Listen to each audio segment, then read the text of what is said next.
welcome to Peter, Jason, Siegel and Scott Swimfan's movie reviews. Now, before we begin the first episode of a brand new series, I'll give you the rundown. Peter, the Jason, Siegel and Scott Swimfan's movie reviews is for anyone who watched the movie. They can be quite good or they can be quite crap. Here is where I unleash discussion onto every form of cinema release out there. Now I know what you're thinking. Is this like those other channels that review movies? Yes, but they have different opinions compared to mine because it is their opinions, not mine. Now, I warn you, some of my opinions will be controversial. If you agree with me or don't think these movies are your kind of movie, I respect your opinion. Right, now that I've explained to you what this series is, please put your hands together for the first movie I'm going to be reviewing. Drum roll, please. Clockstoppers! Yes, Clockstoppers, a sci-fi movie from Nickelodeon Movies released in 2002. But first, let's have a description of what it's about. Zak Gibbs, played by Bradford, finds a wristwatch which has the power to bring time to a standstill. Adventures ensue when he and his friend, Francesca, played by Paula Garces, try to use the watch to have fun. Back in the day, Nickelodeon was a channel for kids. Was one of the greatest channels for kids in the USA. They showed classic shows like Rugrats, Cat Dog, and Hey Arnold, and everything was lovely. Every kid was watching Nickelodeon in the 2000s and things went in the 90s and things went great.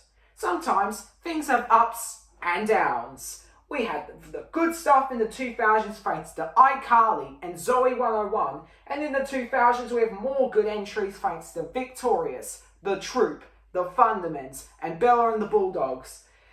But there have been some downsides to this with Jimmy Neutron, The Loud House, Ned's Declassified School Survival Guide, and Back at the Barnyard. Then they decided to branch into movies, and they began with the lame Harriet the Spy movie, and that moved into the hilarious Kenan and Kel packed Good Burger. I like Good Burger, but I hate Harriet the Spy, and one of my favourite ones, and Good Burger is forever known for that. Welcome to Good Burger, home of the Good Burger. Can I take your order? That was a classic line in that movie.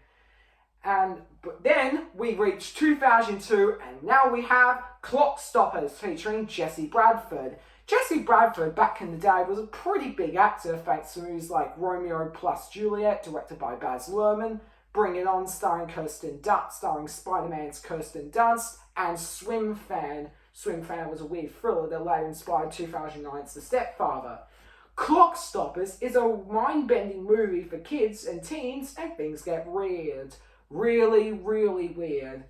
The movie is directed by Jonathan Frakes, who directed two Star Trek movies, First Contact and Insurrection respectively, and then 2 years after this movie was released, directed Thunderbirds starring the late great Bill Paxton. It was released on the 29th of March 2002, which was Easter weekend, meaning this came out the same year as the Wild Thornberrys movie and Hey Arnold the movie, which were released after this film. It has a 28% on Rotten Tomatoes, a 40 on Metacritic, and had a budget of $26 million and made back $38.8 million. It was released alongside David Fincher's Panic Room starring Jodie Foster and opened at number 5 on the US box office. Furthermore, I think this movie is pretty mind-bending and weird, and for that matter, I'm going to rate this movie 2 out of 5 stars. Trippy and weird, trippy and mind-bending, but it's not really the best. Take it or leave it. I'm going to see you again for it. Until then, I'm Peter, Jason, Singles Coupling Fan, reviewing movies everywhere.